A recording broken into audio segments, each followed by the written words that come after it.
construction of the Vampire jet and of its predecessor in the Royal Air Force, the de Havilland Mosquito, could absorb some of that energy from those bullets and protect the crew members a little bit more. We've got AH-1 Iroquois was an aircraft that became a gunship, and then the folks at Bell developed and he is in the lead helicopter. But following him in a follow-on aircraft, the Apache helicopter, a much more modern and more powerful design, is another Jeff Moss. It's Jeff Moss Jr. This, ladies and gentlemen, is a piece of history that has never happened anywhere at an air show, on several levels. Father-son being one of them. The other, a civilian-owned former military Vietnam veteran helicopter in the lead, followed by a current Air Force helicopter, the Apache. This, ladies and gentlemen, is what we get to see here at Dayton, and another of the things that makes the Dayton Air Show so very, very special. The aircraft saw battle damage from the jungles of Vietnam to the desert sands of Iraq during Operation Desert Storm, and former Army Captain Jeff Moss is flying that. The AH-64E Apache from Condor Troop 217th Cavalry in Fort Campbell, Kentucky, is being piloted by also Captain Jeff Moss Jr. He's in the aircraft on the right as Jeff Moss, the dad, is now scooting past him.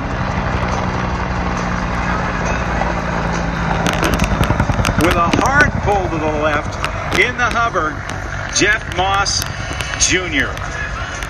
For the first time in Army aviation history, you are witnessing America's first and second generations of attack helicopters being flown in the same airspace by first and second generation attack helicopter pilots.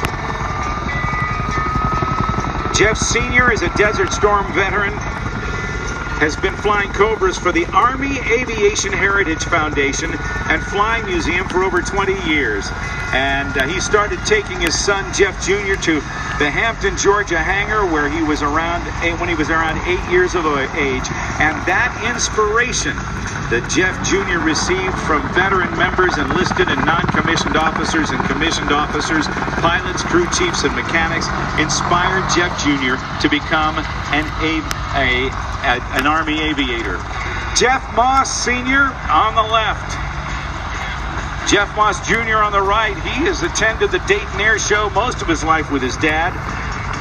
This is really an exceptional demonstration as we see him taking the bows in front of us right now.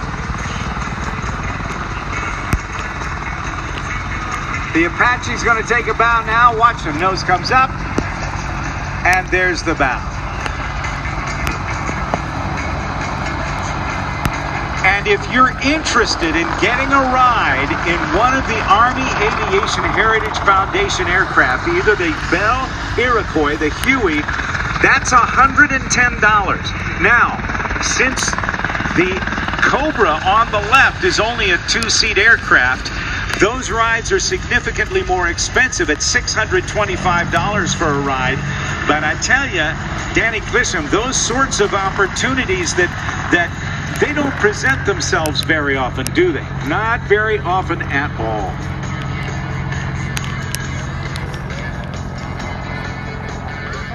And you can check in with the Army Aviation Heritage Foundation back near the left-hand side and the west side rear of the crowd area.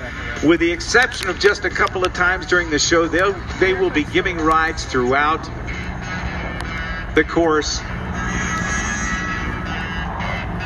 of the air show today.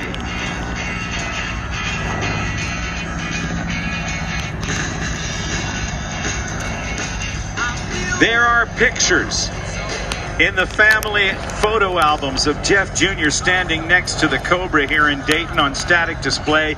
When he was a very young boy, he was sporting his very own flight suit even back then. And the Dayton Airshow has a history of inspiring youth to follow their aviation dreams. Jeff Jr. certainly accomplished his dream by following his dad's footsteps and becoming an Army aviator, and moreover, an attack helicopter pilot.